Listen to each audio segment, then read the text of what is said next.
నమస్తే. నేను మీ కుప్ప పద్మిని. ఇన్నాళ్ళు మీ సపోర్ట్‌ని నాకందిస్తూ, మీ ప్రేమని నాకందిస్తున్న ప్రతి ఒక్కరికి కృతజ్ఞతలు. ఇప్పుడు చూడబోతున్న ఈ వీడియో కూడా ఖచ్చితంగా మీకు ఉపయోగపడుతుంది. లైక్, షేర్ అండ్ సబ్స్క్రైబ్ చేసి మీ ఇష్టాన్ని, అలాగే మీ సపోర్ట్‌ని నాకందించండి. అలాగే ఈ వీడియో పట్ల మీ అభిప్రాయాన్ని కామెంట్ సెక్షన్‌లో కామెంట్ చేసి నాకు తెలియజేయండి. నమస్తే. నమస్తే. Welcome to our channel. నేను పద్మిని. ప్రస్తుతం మనతో పాటు ప్రముఖ ఆధ్యాత్మికవేత్త, ప్రముఖ న్యూమరాలజిస్ట్, లక్ష్మీ నరసింహస్వామి ఉపాసకురాలు శ్రీమతి స్రవంతి గారు మనతో పాటు ఉన్నారు. మాట్లాడదాం. నమస్తే అక్క. నమస్తే పద్మిని. అక్క, కొన్ని వీడియోస్ చూస్తే డెఫినెట్ గా మనసు ఖచ్చితంగా బాధకు గురవుతుంది. మరి మీరు చూసారా? ఒక వీడియో ఇన్‌స్టాగ్రామ్‌లో చాలా వైరల్ అవుతూ ఉంది.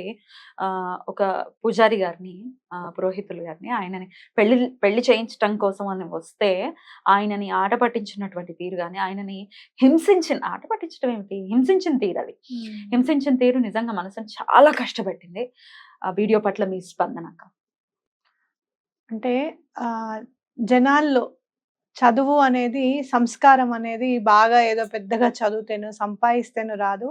ఆ సంస్కారం అనేది చిన్నప్పటి నుంచే కల్టివేట్ అవ్వాలి. మనంతట మనకే మన బిహేవియర్ అనేది ఎలా తెలియాలనేది ఈ వీడియో చూస్తే అర్థమవుతుందన్నమాట.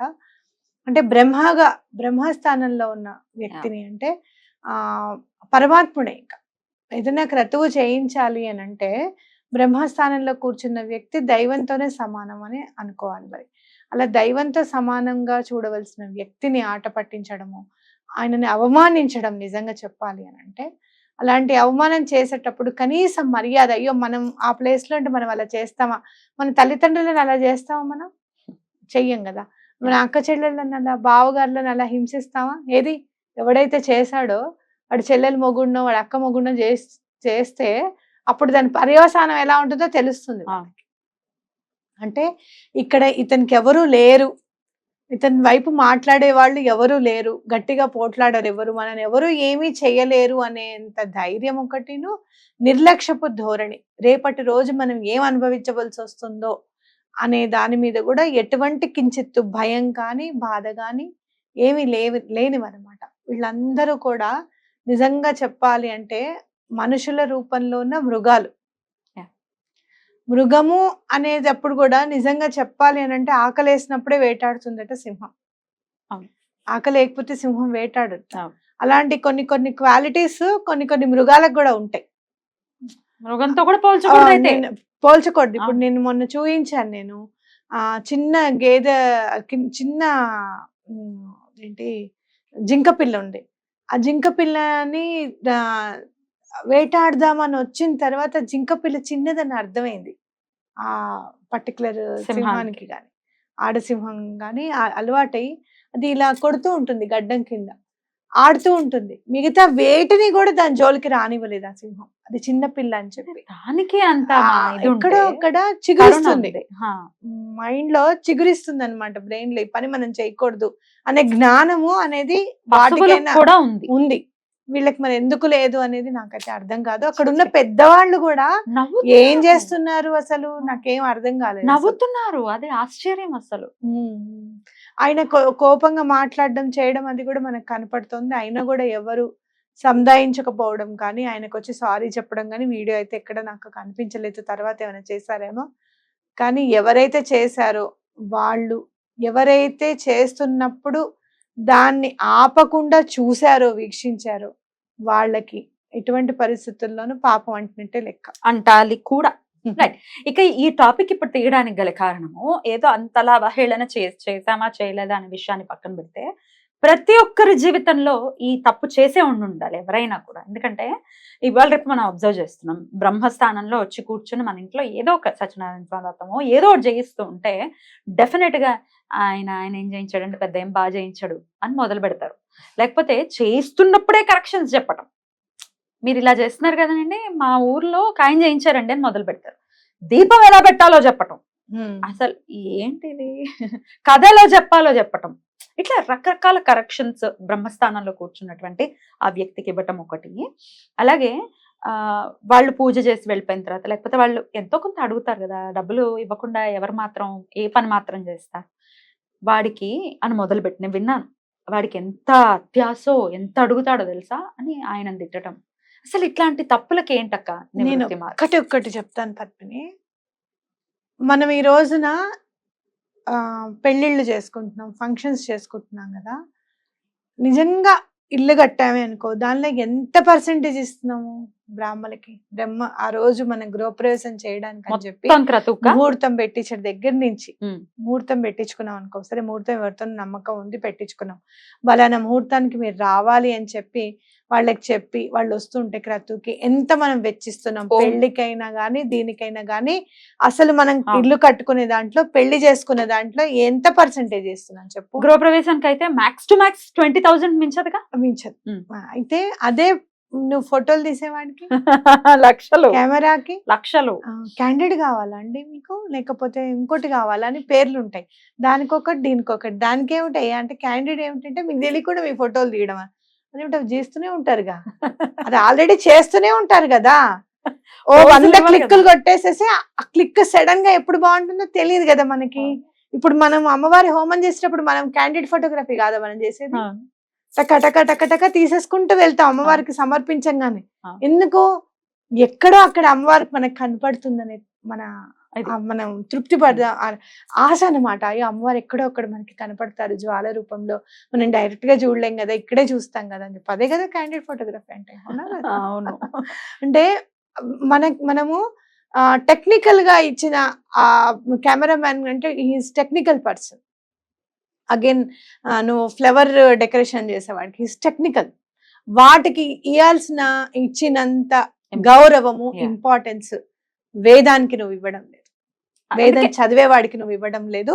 అందుకే అందుకనే పర్యవసానాలు ఇలా ఉన్నాయి అందుకనే అనుకోవచ్చా? ఇలా ఉన్నాయి. ఉమ్. ఎందుకనంటే ఏ రోజైతే నువ్వు నేనేదో లక్షలు లక్షలు ఇచ్చేయండి వాళ్ళకని నేను చెప్పట్లేదు. నేనేమంటున్నానంటే ఇచ్చే గౌరవం ఇవ్వండి. Yeah. వాళ్ళు వచ్చారు, మంచినీళ్ళు ఇవ్వండి, కాస్త కాఫీ తాగుతారా, మజ్జిగ తాగుతారా, పొద్దున్నే చదువుతూనే ఉన్నారు కదా, కాస్త రెస్ట్ తీసుకుంటారా. చాలా మంది పెళ్లిళ్లలో ఫోటోలు తీస్తుంటే నేను చెప్తాను, ఫోటోగ్రాఫర్ బ్రహ్మకి ఫోటోగ్రాఫర్ కి జన్మవైరం అని చెప్తా. అవును. తీయనియరా సార్ మమ్మల్ని అని అంటే, వాళ్ళు తీసుకోండి ఆగండి అని చెప్పడం. ఎన్ని అంటే అసలు ఎక్కడి నుంచి నేర్చుకుంటున్నారో అర్థం కాదు.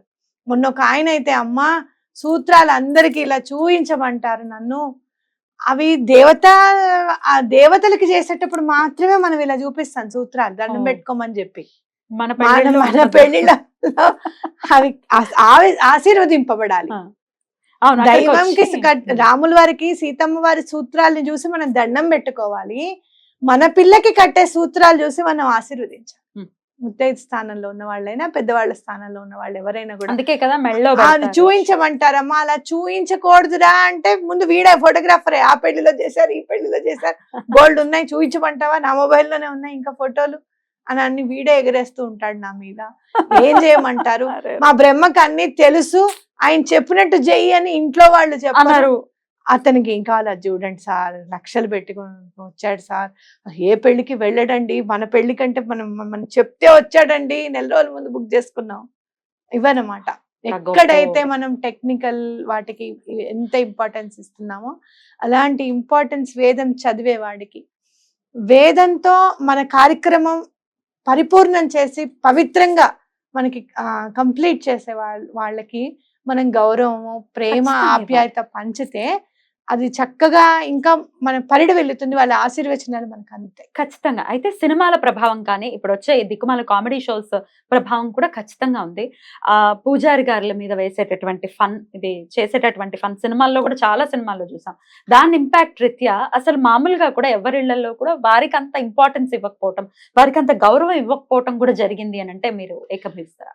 నేను తప్పకుండా ఏకీభవిస్తాను. నేను ఈసారి నేను గృహప్రవేశం చేసుకునేటప్పుడు నేను ఇచ్చే ఫోటోగ్రాఫర్కి ఇచ్చే అమౌంట్ పూజారి గారికి ఇచ్చే అమౌంట్ కంటే తక్కువ ఉండేటట్టు ప్లాన్ చేసుకున్నాను. ఆయనకే వెళ్ళాలి ఎక్కువ అమౌంట్, ఆయనే పని చేస్తున్నారు కాబట్టి ఆయనే మనని ఆశీర్వదిస్తారు. రేపు ఇంట్లోకి వెళ్ళేటప్పుడు ఫోటో ఏమన్నా నా మొబైల్లో తీసుకోవచ్చు, కానీ వేదం ఇంకోటి చదవలేరు, అంతే కదా, ఆ మంత్రం ఇంకోటి చదవలేడు. కాబట్టి ఫోటోగ్రాఫర్ కి నేను తక్కువే ఇస్తా ఆయనకి ఇచ్చిన దానికంటే అని చెప్పి నేను డిసైడ్ చేసుకుని అలా తక్కువ తీసుకున్న వాళ్ళనే నేను పిలిపించాను. అలా మనం ముందే ప్లాన్ చేసుకోవాలి. అలా లేదు పెళ్లిళ్ళ కంటే అది కుదరదు, గృహప్రవేశానికంటే నాకు సరే వీడియో మనకి తీయడానికి మన వాళ్ళు ఉన్నారు కదా అని అనుకోవడమో ఏదో, కానీ అలా మనము ప్లాన్ చేసుకొని ఫోటోగ్రాఫర్స్ కి ఆయన చెప్పింది చెయ్యండి, ఆయన చెప్పినట్టు వినండి, ఆయనకు మీద ఎదురు చెప్పొద్దు అని చెప్పి ముందుగా చెప్పడం, అలాంటి కనీస మర్యాదలన్నా ఇచ్చేటట్టుగా మనం ప్లాన్ చేసుకోవాలి అన్నమాట తప్పకుండా. అయితే ఇది నాకు ఎక్కడ అలవడింది ఇది నేను అంటే గనక పరమాచారి గారు. అసలు పరమాచారి గారు ఎవరికి ఇంపార్టెన్స్ ఇవ్వాలి, ఎలా ఇంపార్టెన్స్ ఇవ్వాలి అనేది ఆయన లీలలు చదివితే అది నిజంగా చెప్పాలంటే మనకి లాటరల్ థింకింగ్, లైఫ్ స్కిల్స్ అవన్నీ కూడా ఆయన లీలలతో నేర్చుకోవచ్చు అనమాట. వేదం చదివే వాళ్ళకి చాలా ఇంపార్టెన్స్ ఇచ్చారు. బ్రాహ్మడికి ఒక ఆయన పాపం పిల్ల పెళ్ళని చెప్పి వస్తారు, ఆయన ప్రవచనం చెప్తారు. అయితే బలానా గుళ్ళోకి వెళ్ళి విష్ణు సహస్రనామం ప్రవచనం చేయి అంటారు. ఈయన ఏం మాట్లాడకుండా ప్రవచనానికి వెళ్ళిపోతారు. ప్రవచనానికి ఎవరు రారు, ముగ్గురు ఉంటారు. ఆ ఊళ్ళో ఏదో గొడవ అవుతూ ఉంటుంది, దానివల్ల సెక్యూరిటీ గార్డు ఇంకొక ఆయన పూజారి మాత్రమే వింటాడు ఈయన ప్రవచనాన్ని. వాళ్ళు ఏదో పాపం వాళ్ళకి తోచింది రోజు ఇంత ఇస్తూ ఉంటారు. 108 రూపాయలు ఎంతో పోగవుతుంది, కావాల్సింది 15,000. వచ్చేస్తే సరే నువ్వు ఇంటికెళ్ళు అంటారు. గద్గదమైపోతుంది గొంతు. సరే అని చెప్పి ఏం మాట్లాడలేక అతను ఇంటికి వెళ్ళిపోతాడు. ఎదురొస్తుంది పెళ్ళాం, భార్య ఎదురొస్తుంది. ఏమండి పరమాచారి గారు మన అమ్మాయికి పట్టు చీర 15,000 పంపించారంటే ఆశ్చర్యపోతారు. చూడు ప్రవచనం చేసే వాళ్ళకి ఎంత ఇంపార్టెన్స్ ఇచ్చారు. ఆ రోజుల్లో 15,000 అంటే ఆల్మోస్ట్ పెళ్లి తంతంతా అయిపోతుంది అనమాట. పట్టు చీర కూడా వస్తుంది. ఆవిడ అడగమంటుంది అనమాట పరమాచారి గారిని, 15,000 పట్టు చీర అడగండి అని చెప్పి. ఆ విషయం ఇంకా పరమాచారి గారికి తను చెప్పడు, కానీ పరమాచారి గారు అడిచే దైవం. అందుకే వేదం చదివే వాళ్ళకి చాలా ఇంపార్టెన్స్ ఇచ్చారు. అలానే ఎవరైతే మెప్పు కోసం చదవాలి అని అనుకుంటే గనక వాళ్ళు చదువుతుంటే కూడా వాళ్ళని చూసేవారు కూడా కాదనమాట. వెళ్ళి ఒక ఆవిడ కృష్ణుడికి దీపం ఇస్తుంది, హారతి ఇచ్చి పాడుకుంటూ ఉంటుంది. ఆయనే కృష్ణుడు అనుకుంటుంది అనమాట. హారతి ఇస్తూ ఉంటారు. వచ్చి ఆవిడ ఎదురుగుండా నుంచుంటారు. అంత వేదం చదువుతున్నా కూడా వాళ్ళ దగ్గరికి వెళ్ళకుండా హారతి ఇచ్చే వాళ్ళ దగ్గరికి వస్తారు. వచ్చి నీ కృష్ణుడు కనపడ్డాడా అని అడుగుతారు. అంటే ఆయనే కృష్ణుడిగా వచ్చారనమాట. కాబట్టి ఎక్కడైనా కూడా గర్వం ఉండకూడదు, అలాగే మనం చేస్తున్నాము అనే ఫీలింగ్ ఉండకూడదు. నేను అనేది ఎక్కడైతే ఉంటుందో అక్కడ భగవంతుడికి స్థానం లేదని మన రమణ మహర్షి గారు కూడా చెప్తారు. తప్పకుండా. అయితే డబ్బుల కోసం కక్కుర్తి పడేటటువంటి ఈ బ్రాహ్మలకి ఇలా అవ్వాల్సిందే అంటూ ఒక కమెంట్ కూడా చదవడం జరిగింది. ఎవరు కక్కుర్తి పడట్లేదు, ఎవరు కక్కుర్తి పడడం లేదు చెప్పండి. కక్కుర్తి అంటే ఏంటి? సంపాదించుకోవాలన్న ఆశ ఎవరికి లేదు? నాకు లేరు ఆ పిల్లలు, నీకు లేరు ఆ పిల్లలు, ఆయనకు ఉండరు ఆ పిల్లలు, ఆయన బ్రతకద్దా, ఆయన సంసారం చెయ్యాలి కదా, ఆయన కూడా పిల్లలు ఉన్నారు కదా. తప్పు చాలా, నా దగ్గరికి కూడా వస్తారు, నా దగ్గర కూడా వచ్చేవాళ్ళు ఉంటారు. డబ్బులు ఎందుకు అడుగుతారు అంటారు. బలన వాళ్ళండి రూపాయి తీసుకోకుండా చేస్తున్నారు అని అంటే నేను చేతులెత్తి దండం పెడతా. వాళ్ళు ఎవరోనండి పుణ్యాత్ములు నిజంగా. అలాంటి రోజు నాకు కూడా రావాలి, నేను కూడా దండం పెట్టుకుంటున్నానండి అని చెప్తా. ఎప్పుడు మనకున్న అన్ని కూడా తీరాలి అని అంటే లేదు, నువ్వు డబ్బిస్తేనే నేను చూస్తానడం పొరపాటు. నేను తెలిసినంత వరకు ఎవరైనా హాస్పిటల్లో ఉన్నాము, చాలా కష్టాల్లో ఉన్నాము అంటే ఏదో మన చేతనైన సహాయం మనం చేస్తూనే ఉంటాం కదా. భగవంతుడు అనేవాడు ఉన్నాడు అనేది గుర్తుపెట్టుకోవాలి పద్మిని. ఒకటి వెళ్తుంది అని ఖచ్చితంగా చెప్పుకోవచ్చు. అలాంటి రోజే రావాలి. ఎవరికి కూడా ఇలాంటి అవమానం ఎవ్వరికీ జరగకూడదని మనస్ఫూర్తిగా కోరుకుంటూ థ్యాంక్ యూ సో మచ్ అక్క. నమస్తే. నమస్తే.